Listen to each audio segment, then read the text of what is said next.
ஒரு வழியா ஒலிம்பிக்ஸ்ல கிரிக்கெட் போட்டியும் சேர்த்து விட்டானுவ. கடைசி 1900 கிரிக்கெட் போட்டியை ஒலிம்பிக்ஸ்ல நடத்தினானுவ. அதுக்கப்புறம் இப்பதான் 2028 நடக்க போற ஒலிம்பிக்ஸ் போட்டியில கிரிக்கெட்டை சேர்த்திருக்கானுவ. மக்களே, இந்த ஒலிம்பிக்ஸ் போட்டியை யார் நடத்த போறாங்கன்னு கேட்டீங்கன்னா நம்ம அமெரிக்கா, அதுவும் லாஸ் ஏஞ்சல்ஸ் சிட்டில தான் நடத்த போறானுங்க. இந்த கிரிக்கெட் போட்டி எப்படி நடக்குன்னு கேட்டீங்கன்னா T20 ஃபார்மெட்ல தான் நடக்கும். ஆக மொத்தமா 12 டீம் இந்த ஒலிம்பிக்ஸ் போட்டியில இடம் பிடிக்க போகுது. அதுல பாத்தீங்கன்னா 6 team men's team, 6 team women's team, மொத்தமா 6 டீம் 6 கண்ட்ரீஸ்ல இருந்து ரெப்ரசென்ட் பண்ண போறாங்க.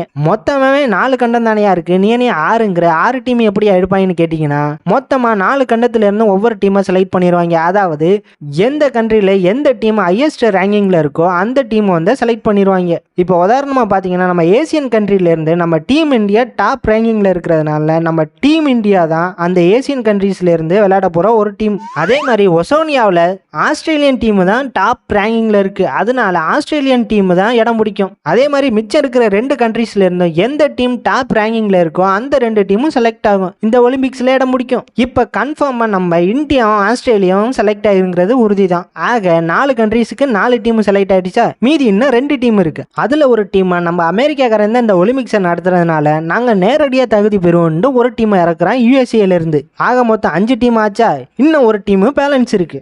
அந்த ஒரு டீமை எப்படி செலக்ட் பண்றது தான் இன்னும் போராடிக்கிட்டு இருக்கானுங்க. அதுல பாத்தீங்கன்னா வெஸ்ட் இண்டீஸும் அமெரிக்கன் கண்ட்ரியை சேர்ந்ததுனால அவங்களாலையும் இடம் பிடிக்க முடியாது. ஏன்னா டைரக்டா தான் நம்ம அமெரிக்கா உள்ளே இறங்கிடுறான்ல, நான் தான் ஒலிம்பிக்ஸையே நடத்துறேன்னு சொல்லிவிட்டு இதுல அடிபட போறது வெஸ்ட் இண்டீஸ் மட்டும் இல்ல, நம்ம பாகிஸ்தான் டீம் வராது, அதே மாதிரி நம்ம நியூசிலாந்தும் வராது. அந்த கடைசி ஒரு டீமை நீங்க கருணையின் அடிப்படையில் நீங்க வெஸ்ட் இண்டீஸுக்கு கொடுங்க.